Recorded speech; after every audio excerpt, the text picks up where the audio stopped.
let's show you a couple ways you can remove solder. So earlier we mentioned some tools, one which was a solder braid, another one which was a solder sucker.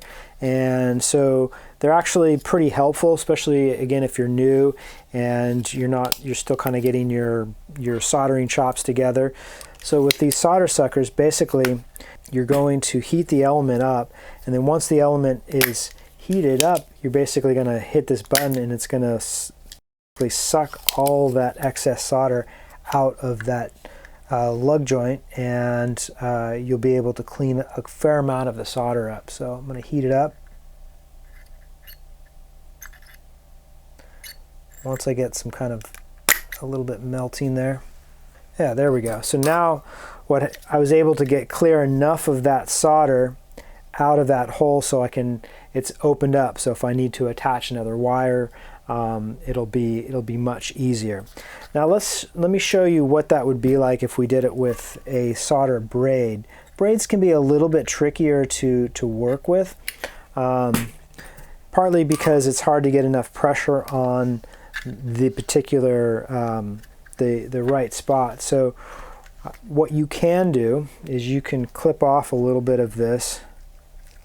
It'll make it a little bit easier to work with, because sometimes you have to kind of maneuver it in the right place. So what's going to happen is the solder is going to want to be, it's going to gravitate, or it's going to move towards this copper braid here. So if I apply heat, what I want to do is I want to basically apply heat on the opposite side here, and it's going to just draw that solder right to it. And so what you have to do is you have to kind of move a little bit, because the copper braid will get saturated with solder, and it'll reduce its effectiveness if you're staying in one place. So you kind of have to move it around a little bit so you utilize the other elements, other areas of the copper braid.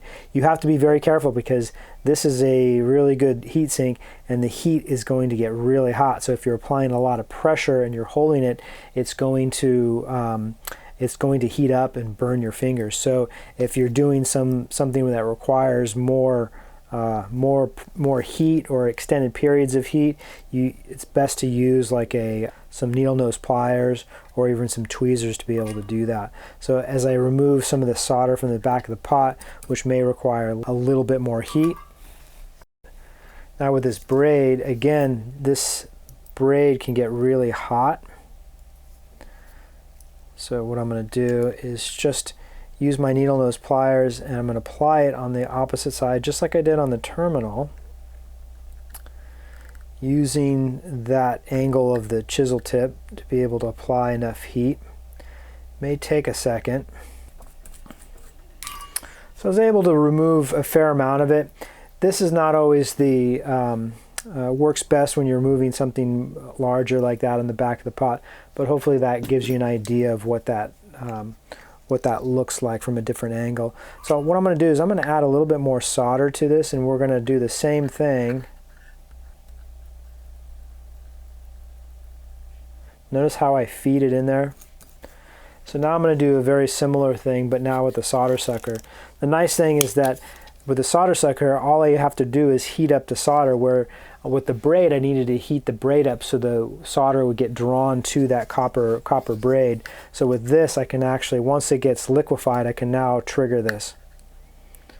So usually do that again.